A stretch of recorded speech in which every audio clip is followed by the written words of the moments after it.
My most amazing artists, last week you got back your Van Gogh inspired Starry Night background, and then we held our new piece of paper the same way that we held that background. That way it can match up because we will be cutting and gluing these cities onto our sky. Now, when you were creating your cities, you were able to make lots of different rectangles and then different shapes like triangles, half circles, rectangles, squares on top of those buildings to add it to make it look realistic. Then, in the style of James Rizzi, we were able to add silly faces to turn this into a silly city. You can make your buildings into characters from games. You can make them into your imaginary dream city like a candy shop and candy person, a unicorn store where that's a unicorn that's a building that's alive. You can make a cat building, an ice cream shop, whatever you want. When you were finished with the faces, and you could look on that paper for ideas if you needed to, then you needed to make windows or doors so that people in your imaginary dream city could get out and also see out of your buildings. Then, when you were done tracing or drawing your dream imaginary city or silly city, you were to take a Sharpie and outline all of your pencil lines. It's super important that you outline all of your important pencil lines with a Sharpie, because after you outline with Sharpie, you will be erasing. Now remember, always erase in the safety zone. If you go outside of the safety zone, you are in danger of your paper ripping. That safety zone's that letter L that you stay inside with that big eraser. If you notice that you forgot any lines in Sharpie, that would be the best time to make sure you outline them before they disappear. I'm erasing all that pencil lines to clean up my paper and make it look really nice. Wow, I can't believe it looks like I just drew that with a Sharpie. Well, now I get to add some color baby color. We are going to get to use oil pastels to draw some details. Now this means I'm only coloring in certain little spots because after I'm going to paint over top of them. So I know that oil pastel says to paint, get off me paint. So that means I'm coloring in with oil pastel any spots that I do not want paint. Because we know that it's hard to paint little tiny places, it's a good idea to color in any small spaces like windows, doors, signs, maybe eyes, any kind of tongues, any little tiny details.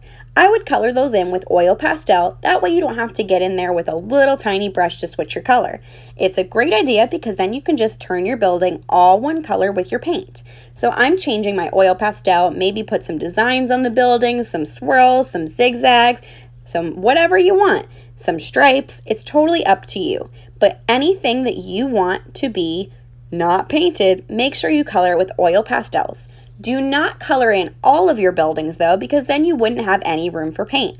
If you want anything to stay white, you should use a white oil pastel to color in certain things like maybe the white parts of the eyes or any windows or doors or parts that you want to keep white. It will be difficult to paint around any little details like say those teeth on my building, so I want to color them with a white oil pastel. That way it can say to the paint, get off me paint, and stay the color that it's meant to be. When I'm painting, I dip in the water. If it starts to drip, I wipe it on the lip. Now we are using watercolor paints today. Make sure you're always holding your brush on that little cushion and keeping your paintbrush like a ballerina. Now these paints are watercolors, so they need water to wake them up. That means you're going to need to go from the water to the color and dance around. They need to be woken up, so that means that you need to tickle them. The longer you tickle the paint and swirl around on the tip of the paintbrush, the brighter your color will be. Now, because these are watercolors, they do need quite a bit of water to make them work.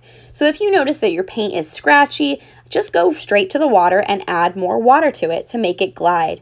You always want to make sure that your paintbrush is dancing like a ballerina on its tippy toes, never ever scooting around on its bottom being smashed down, because nobody wants to go to the booty scootin' ballet.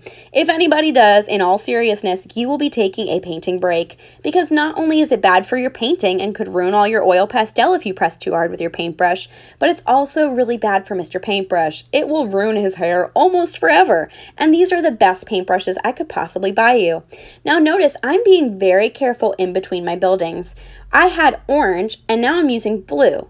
Orange and blue don't mix well together. If they mix together, they're going to make brown. So I'm being very careful that my colors don't bleed into another one. If I want a color to be lighter, like say if I want my unicorn building to be pink and I don't have pink, all I have to do is add more water to it to make it lighter. Light red is basically pink. So if I want a color lighter, I add more water. If I want it to be brighter, I add less water and dance more around in that paint, swirly, swirl, swirl, waking it up even more. When you're using watercolors, you need to take a bath in between. Nobody needs to mix up in the paint tray or you will be taking a painting break because nobody wants to use a yucky yellow that was mixed with all the other colors. Same thing goes for all the other ones. Now, if you only have a little bit of a color left, please make sure that you still use it. You don't have to say, Miss Q, I'm running out of blue. I bet that there's still some in there. If you see a color, you can add water to it and magically it'll work on your paintbrush and glide across that city building to color it in. It's magical. These watercolor paints hardly need any water to make them work once they're woken up. They are good to go. The magic happens when you glide right over top of that oil pastel, so don't forget to do those awesome oil pastel details first. I love how my bright zigzag showed up under my purple paint. Now, when you're finished, you're going to hold that painting like the most important pizza that you've ever delivered. You wouldn't hold a pizza with one hand, so make sure that you hold your pizza painting with two hands and hold it flat on your way to the drying rack. Once it's on the drying rack, you can use an art wipe to clean up your hands first and then your table because you probably will have some paint on it. Make sure that your paints are cleaned up and you didn't have any of those colors mixed. Then leave them out to dry. Make sure you zip out your art bag and put it back in your table team bin. Then you're going to make sure your paintbrushes are back in that water bowl and that you are good to go. All right, awesome artists. Cannot wait to see your silly cities today in color, baby color. Have fun.